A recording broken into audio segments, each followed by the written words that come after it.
implementasi IAPS 4,0 ini Bapak Ibu kan diusulkan oleh UPPS. Maka akan ada tugas UPPS, ada yang namanya tugas dengan PS. Tugas PS yang paling jelas itu perannya terlihat dalam kriteria 6 Bapak Ibu. Saya mulai pertama, standar isi pembelajaran. Apa yang harus Ibu Bapak pertanggungjawabkan? Kurikulum. Lagi-lagi Bapak Ibu, proses kurikulum itu adalah kurikulum miliknya Prokdi. Tidak ada Bapak Ibu kurikulumnya miliknya si UPPS, tidak ada kurikulum miliknya si perguruan tinggi, ada kurikulum miliknya si program studi. Oleh karena itu Bapak Ibu, maka apa yang harus Ibu lakukan? Ada 3 yang akan kita diminta pertanggungjawabannya. Prokdi bertugas memastikan ada proses evaluasi dan pemutakhiran kurikulum Bapak. Itu tugas Prokdi terkait dengan kurikulum itu. Yang kedua, memastikan bahwa kedalaman dan keluasan kurikulum yang telah disusun oleh Prokdi itu harus sesuai dengan capaian pembelajaran, sesuai dengan profil lulusannya, dan sesuai dengan jenjang KKNI-nya. Itu Bapak Ibu ya. Itu jelas. Yang ketiga, tugasnya Ibu Bapak selaku Prokdi adalah memastikan ketepatan struktur kurikulum. Yaitu apa? Alur atau desain Ibu Bapak, urutan-urutan mata kuliah yang kita ajarkan semester ke semester itu harus betul-betul memastikan ada akumulasi pembentukan capaian pembelajaran sesuai dengan daya saing lulusan yang akan kita hasilkan. Apa implikasinya kepada dosen? Keterlibatan dosen Bapak Ibu. Jadi lagi-lagi Bapak Ibu adalah peran Prokdi yang paling utama yang harus kita pastikan keterlaksanaannya, kita laporkan itu ya. Jadi kalau ada proses evaluasi dan pemutahiran kurikulum, kita laporkan Bapak. Maka Ibu Bapak, Prokdi wajib harus merencanakan kapan akan dilakukan proses evaluasi dan pemutahiran kurikulum. Itu jelas, itu sudah kita katakan tadi. Nanti akan ada saya berikan sebagai highlight saja Bapak Ibu ya. Implikasinya, dosen dilibatkan di mana? Mari kita lihat Ibu Bapak ya. Jadi jelas Ibu Bapak ya, di dalam standar isi pembelajaran ada 3 tugas pokok dari program studi. Nah sekarang mari kita cek Bapak Ibu. Ini dia Bapak Ibu, prosesnya. Kurikulum itu menurut hemat saya, tadi yang nomor 1 itu harus dimutakhirkan. Paling tidak 3-5 tahun tergantung kepada program pendidikan yang Ibu Bapak selenggarakan ya. Kalau dia diploma 3, hemat saya adalah 3 tahunan. Kalau dia adalah sarjana terapan adalah 5 tahunan ya. Melibatkan siapa? Melibatkan Prokdi dia sebagai penanggung jawab utama. Ketua jurusan jelas, jurusannya biasa harus terlibat di dalamnya gitu ya. Tetapi penanggung jawab utama keterlaksanaannya akan ada di program studi. Siapa yang dilibatkan? Dosen wajib terlibat di dalamnya. Kenapa dia terlibat di dalamnya? Karena dia akan bertanggung jawab dalam proses nanti dalam mata kuliahnya. Ya, kemudian juga pemangku kepentingan eksternal jelas, mitra kerjasama kita jelas Bapak Ibu. Itu kita lakukan, itu peran yang paling pertama. Kemudian Bapak Ibu adalah berikutnya lagi adalah pemutakhiran terkait dengan rencana pembelajaran semesteran. Itu dilakukan setiap tahun. Di ranahnya siapa? Di ranahnya program studi. Siapa yang mengerjakan? Bukan program studi. Mengerjakan siapa? Dosen. Itu Ibu Bapak ya. Jadi Prodi itu istilahnya Ibu Bapak kalau dalam dunia aktivitas ini adalah semacam IO lah, event organizer. Tapi tidak begitu Bapak Ibu ya. Tapi dia yang mengkoordinasikan, dia bertanggung jawab keterlaksanaan RPS. Tapi tidak. Jadi Bapak Ibu, RPS itu tidak boleh disusun oleh Prodi kalau itu bukan mata kuliah yang dia ampu. Ya, tidak. Ini kewajiban dari seorang dosen. Merancang, merumuskan, menyusun dan memutakhirkan RPS-nya. Itu lakukan setiap tahun Bapak Ibu. Jadi setiap tahun akademik, sebelum tahun akademik kita mulai, ini wajib harus diagendakan oleh Prodi untuk menyelenggarakan 1 minggu lah kurang lebih untuk pembaharuan RPS-nya. Setelah itu Bapak Ibu, tugas berikutnya adalah RPS kan, berarti kan RPS akan terlaksana. Kemudian kita perlukan materi perkuliahan, materi pembelajaran. Itu Bapak Ibu harus dimutakhirkan setiap semester. Siapa yang melakukan? Dosen. Jadi makanya tadi pertanyaannya Pak siapa tadi Bapak yang terkait dengan Agus tadi terlalu banyak administrasi, udah jangan ini Pak. Jadi kalau Ibu Bapak diminta oleh Prodi untuk memutakhirkan RPS-nya, memutakhirkan materi perkuliahan, itu jangan dianggap administrasi, itu tugas pokok kita. Tugas pokok kita. Kemudian tugas mahasiswa mingguan Bapak. Mingguan harus kita evaluasi. Kita merancang mingguannya, kita merancang jawabannya, kita juga ikut memeriksa hasilnya ya Bapak Ibu. Inilah prosesnya Bapak Ibu ya. Bagaimana keterlibatan Prodi, keterlibatan dosen di dalam proses terkait dengan isi pembelajaran. isi pembelajaran Bapak ya. Jadi kurikulum prodi, oke, RPS prodi hanya penyelenggara, yang terlibat langsung dosen, materi perkuliahan yang mengkoordinir prodi, mengkoordinir Ibu Bapak hanya mengkoordinir. Kemudian yang melaksanakan adalah si dosen. Hal yang sama tugas mahasiswa, hanya memastikan saja apakah tugas mahasiswa itu terupdate atau tidak. Nah, yang melaksanakan siapa? Dosen. Inilah tugas pokok dosen terkait dengan keterlaksanaan isi pembelajaran. Isi pembelajaran Bapak. Ini yang praktis-praktis ya. Jadi nanti Bapak Ibu, penjaminan mutu memastikan ini. Kalau seandainya nanti dipilih periodikalnya seperti apa, silahkan ya Pak Askar ya Pak. Tetapi adalah menurut hemat saya, 4 ini harus wajib kita monitoring apakah terlaksana atau tidak. Itu ada yang pertama. Ya. Yang kedua Bapak Ibu, di standar proses pembelajaran.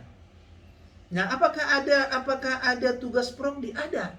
Memastikan bahwa setiap dosen itu telah melaksanakan proses pembelajaran. Dilihat dari mana? Karakteristik proses pembelajarannya. Nah, kalau pertanyaan sekarang adalah misalnya, boleh nggak Pak beban monitoring ini tidak di tangan prodi? Boleh. Di tangan siapa? Ke tangan jurusan, boleh tidak? Kemudian jurusan bisa nggak melakukan yang namanya dengan yang menurut hemat saya adalah pemantauan bukan secara manual, boleh by sistem. Silahkan dibuat sistemnya. Dengan ada sekarang sistem Bapak Ibu, dengan adanya learning management system kita, sebetulnya adalah proses pemantauan keterlaksanaan proses pembelajaran itu sangat mudah sekarang kita lakukan ya. Oke, tapi esensi dasarnya dulu Bapak Ibu.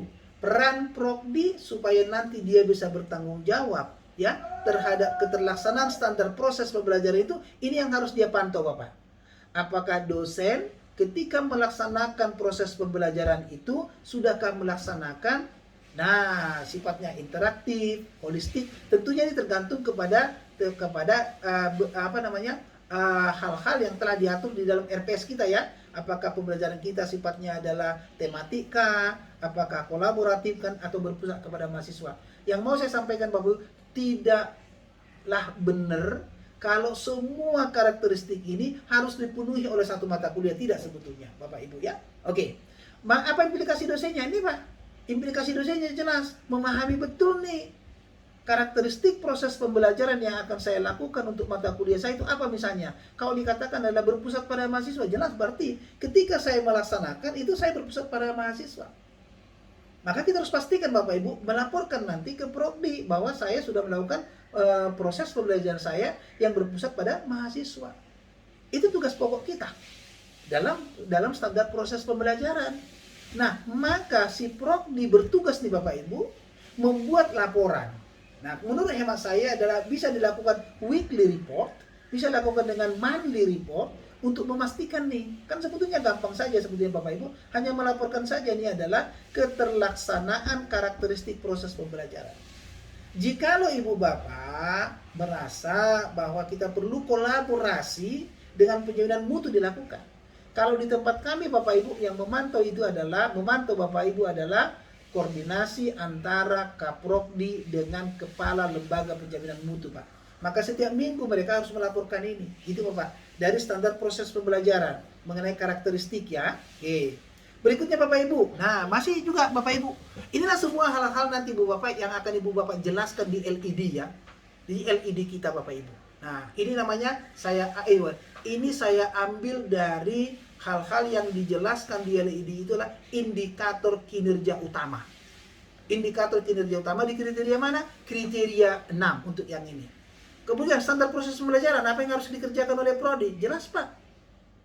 Ketersediaan dokumen RPS dipastikan prodi sebelum tahun akademik dimulai, sebelum semester dimulai bahwa seluruh mata kuliah telah memiliki RPS. Tapi RPS yang mana Bapak Ibu? RPS yang sudah dimutakhirkan. Yang mana Bapak Ibu? Kedalaman dan keluasannya harus sesuai dengan CPL lulusan kita. Maka tugas prodi yang pertama adalah memastikan kepatuhan penyusunan RPS lah.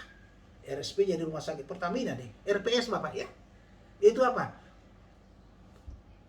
Harus ada di dalam RPS itu satu bagian yang menyatakan bahwa Kaprodi telah menyetujui RPS-nya. Divalidasi siapa? Jurusan. Kalau di tempat kami divalidasi langsung oleh, karena kami nggak punya UPPS Pak, langsung kita, UPPS kita sama seperti Bapak Ibu ya, langsung direktorat. Ini Bapak Ibu, ini tugasnya si program studi. Dan memastikan Bapak Ibu kepatuhan pelaksanaan RPS-nya. Lagi-lagi Bapak Ibu, peran Prodi sangat kita harapkan untuk memastikan apakah dosen dalam pelaksanaan perkuliahannya, pelaksanaan pembelajarannya sudah sesuai dengan RPS atau tidak. Bisa dilakukan secara manual, bisa dilakukan secara sistem. Implikasi peran dosennya Bapak Ibu adalah dia harus betul-betul memastikan. Caranya apa? Setiap dia mau kuliah, di setiap minggu pertemuan, dosen boleh diwajibkan menjelaskan dulu kepada mahasiswanya apa bahan kajian yang akan dia bahas hari itu di pertemuan tersebut. Kemudian Ibu Bapak, apa sub CPMK-nya itu wajib kita lakukan Bapak Ibu. Itulah peran dosen. Peran dosen di sana. Supaya apa?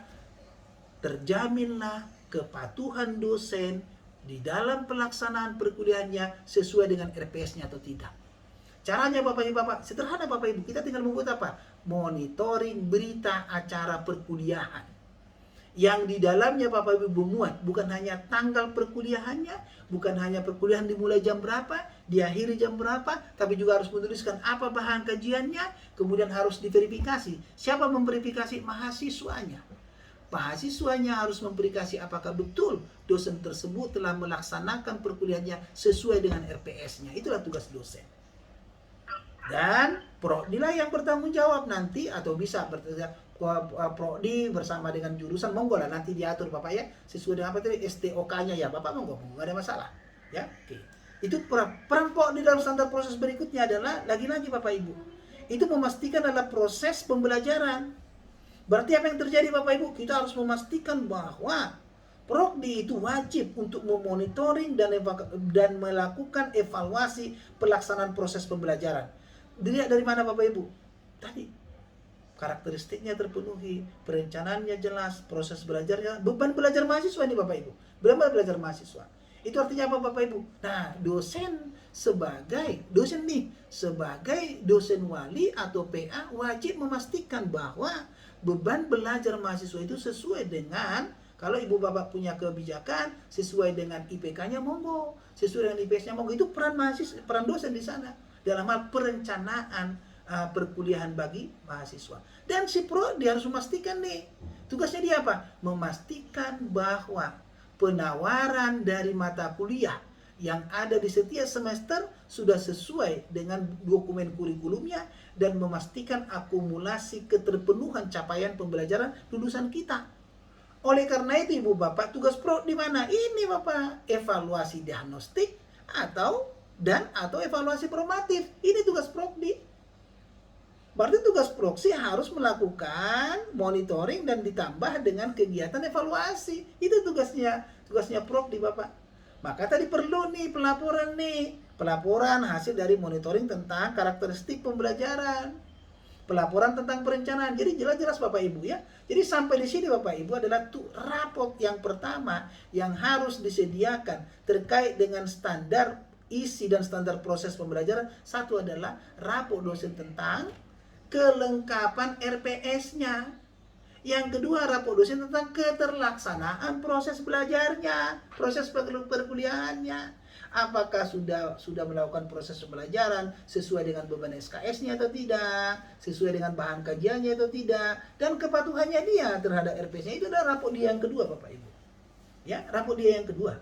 Jadi sudah 2 raport nih Bapak yang harus disiapkan oleh siapa? Prodi. Karena prodi yang bertanggung jawab di situ Bapak Ibu ya. Monggo. Ya, berikutnya Bu Bapak adalah terkait dengan penilaian pembelajaran standar. Standar penilaian pembelajaran Bapak Ibu. Nah, ini juga Bapak Ibu. Kita harus pastikan bahwa prodi itu berperan betul untuk memastikan bahwa ada proses keterpenuhan atas penilaian pembelajaran yang memuat tentang apa? Penilaian tentang proses dan penilaian tentang hasil belajar mahasiswa. Untuk ini Bapak Ibu, itu jelas. Maka tugasnya prodi memastikan nih, satu nih, apakah sudah ditetapkan atau tidak prinsip-prinsip penilaian proses dan hasil belajar mahasiswa. Nah, Bapak Ibu ini ada yang sifatnya edukatif, otentif, objektif dan seterusnya. Maka tugas dosen Ibu Bapak adalah menaati peraturan, menaati ketentuan tentang penilaian itu Bapak. Dan merencanakan penilaian, melaksanakan proses penilaian dan melaporkan hasil penilaiannya. Begitu Ibu Bapak. Maka dosen wajib di situ. Itu rapot yang ketiga. Rapot yang ketiga adalah prodi membuat laporan apakah dosen itu telah memenuhi, telah taat terhadap yang namanya dengan merencanakan proses penilaian dia. UTS-nya tepat waktu nggak sih dia memberikan soalnya, UAS-nya tepat waktu nggak ya, RTM-nya sesuai dengan ketentuan. Itu yang pertama dia merencanakan. Yang kedua adalah proses pelaksanaan pengujiannya jelas. Apakah yang diujikan itu sudah sesuai dengan sub CPMK-nya atau tidak? Soal yang pertama itu merujuk ke sub CPMK yang mana? Kemudian soal yang nomor 2 merujuk ke sub CPMK yang mana? Kan jelas. Itu ada pelaksanaannya Bapak Ibu. Kemudian pelaporannya. Apakah si dosen itu telah melaporkan sesuai dengan peraturan dan ketentuan kita? Misalkan setiap dosen wajib harus submit hasil penilaian dia paling lambat 2 minggu setelah ujian mata kuliahnya. Itu kita cek Bapak Ibu, kita lakukan. Siapa yang melakukan itu? Tidak semua prodi Bapak Ibu. Bisa, kalau di tempat kami itu bagian BAAK. Karena kami sudah sistemnya Bapak Ibu dalam hal pelaporan, itulah sudah by system semua. Yang kami secara online, ya online yang namanya online grade system kami punya. Jadi sistem penilaian secara online. Jadi dosen itu memasukkan sendiri nilainya, nanti ada rekapnya by system, kemudian lapornya itu menjadi kewajiban pelaporan dari BAK. Jadi tidak semua prodi di situ. Prodi tugasnya hanya mana Bapak? Yang pertama yang tadi Pak, memastikan apakah UTS-nya, UAS-nya itu sudah sesuai tidak dengan kedalaman dan keluasan.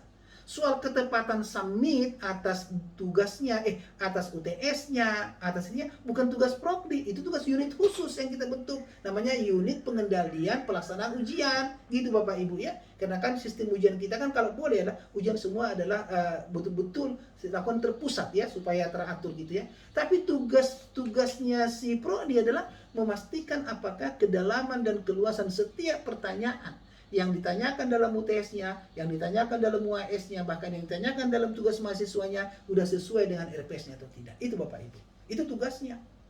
Jadi kalau dikatakan tadi, mudah-mudahan penjelasan ini kembali menyegarkan kita. Ini bukan tugas administrasi yang dilaksanakan oleh dosen, Ibu enggak. Dosen melaksanakan tugas pokoknya dalam pengajaran, memastikan yang tadi Bapak Ibu, bahwa kedalaman dan keluasan soal kita itu harus sesuai dengan sub CPMK-nya. Jangan sampai terjadi Bapak Ibu, misalnya nih, sub CPMK-nya mahasiswa mampu menjelaskan gitu ya. Soalnya adalah hitungan semua, ya kan, kekeliru gitu ya. Atau sebenarnya mahasiswa mampu menghitung bla-bla, tapi kita buat soalnya analisis kasus, tidak ada sama sekali unsur hitungannya, ya kurang pas. Itu tugas dosen kita Bapak Ibu, memastikan itu adalah perannya dia. Jadi rapot yang ketiga sudah cukup jelas Bapak Ibu, adalah tentang ketaatan dan kepatuhan dosen atas penilaian pembelajaran. Clear Ibu Bapak ya. Nah berikutnya nih, yang baru sekarang Bapak Ibu. Nah terkait dengan standar yang mengatur tentang kewajiban kita mengintegrasikan hasil penelitian kita, baik yang kita lakukan mandiri maupun mengikutsertakan mahasiswa, dan juga dengan PKM ke dalam proses pembelajaran. Apa yang mau kita pantau? Ini kita pantau Bapak Ibu. Ya, hasil penelitian dan PKM-nya itu adalah laporan dari lembaga LPPM-nya ke siapa? Ke si prodi. Si prodi hanya tinggal memastikan nih, apakah hasil penelitian telah diintegrasikan atau tidak. Berarti dilihat mana? Jumlah mata kuliah yang telah dikembangkan dari hasil penelitian dan PKM dosen. Berarti ada apa? Komitmen nih. Komitmennya siapa? Ketika dosen itu membuat RPS-nya, kalau memang hasil penelitiannya, publikasinya ya itu bisa dijadikan menjadi bahan rujukan pembelajaran untuk memperkaya proses, masukin dong di RPS. Itu kan konsisten komitmen kita. Konsistensi pelaksanaan adalah di dosennya. Maka itulah rapot yang berikutnya, rapot yang keempat dari dosen. Kalau dia punya penelitian, dia punya publikasi, dia punya PKM dan yang layak untuk memperkaya proses pembelajaran, kita wajibkan Bapak. Di mana? Di RPS. Kita wajibkan Bapak sebagai bahan rujukan kita, toh? Atau dijadikan menjadi bahan tugas mahasiswa. dijadikan menjadi bahan rujukan ketika mahasiswa melaksanakan proses PKL atau ketika mahasiswa melaksanakan penulisan karya akhir dia, Bapak. Itu 4. Itu kita lihat, Bapak. Jadi apakah si dosen itu, nah rapotnya di situ dilihat, Bapak. Nanti rapot yang keempat, Bapak Ibu, adalah komitmen dan konsistensi dosen di dalam proses pengintegrasian. Siapa yang mengerjakan ini? Dosen. Siapa yang memastikan pemantauannya? Prodi, Bapak Ibu. Boleh bekerja sama dengan jurusan, boleh bekerja sama dengan penjaminan mutu, monggo silakan diatur. Silakan diatur ya, silakan diatur, Bapak Ibu. Itu adalah di dalam pengintegrasian. Berikutnya dalam suasana akademik itu jelas. Ibu Bapak, tugas berikutnya Prodi adalah memastikan terciptanya suasana akademik, karena akan dipertanggungjawabkan nanti dalam laporan evaluasi diri, Bapak Ibu. Dan biasanya Bapak Ibu, ini adalah bobotnya kan besar, Bapak Ibu ya, di pendidikan itu besar. Makanya Ibu Bapak merelaksasi pendeskripsian itu penting di dalam proses penyusunan LED ya. Nah, apa yang dilakukan? Keterlaksanaan dan keberkalan program. Nih Bapak Ibu, contoh harus dipastikan nih ya. Nah, kalau di sini memang implikasi dosen hanya sebagai peserta, bukan sebagai pengambil terlibat di dalamnya. Contoh misalnya Bapak Ibu, mulai dari sekarang Ibu Bapak, mulai dari awal kuliah tentunya nih, kalau ada kuliah tamu misalkan, atau kalau ada namanya ya kuliah tamu deh, atau kuliah tamu deh, guest lecture-nya kita. Kalau memang betul itu dilakukan per mata kuliah, berarti dari awal dosen harus merencanakan dengan baik nih, di pertemuan keberapa ada proses pengayaan daripada mata kuliah dengan mengikut sertakan katakanlah dosen-dosen tamu di dalamnya. Dosen-dosen tamu di dalamnya monggo diatur. Berarti dosen di situ merencanakan. Tetapi penyelenggaranya siapa? Ya di bawah koordinasi program studi. Maka program studi wajib harus, Ibu Bapak ya, wajib harus merencanakan keterlaksanaan dari kegiatan di luar kegiatan pembelajaran terstruktur ya. Dosen tamu, seminar-seminar ilmiah internal monggo dilakukan ya. Keterlibatan dosen di mana? Kalau dia seminar ilmiah, dia sebagai peserta dan sebagai juga bisa sebagai pelaksana. Nah, disinilah Bapak Ibu ada pembagian peran. Nah, di sini tadi Pak, tugasnya dosen itu sebagai tugas pokok dia, dan dia sebagai penunjang dia, bolehlah juga dikasih tugas tambahan yang tidak melekat sebagai manajemen. Itu masuk di sini Bapak Ibu. Itu bisa kita lakukan. Ini tugasnya dalam konsep kita memastikan keterlaksanaan suasana akademik.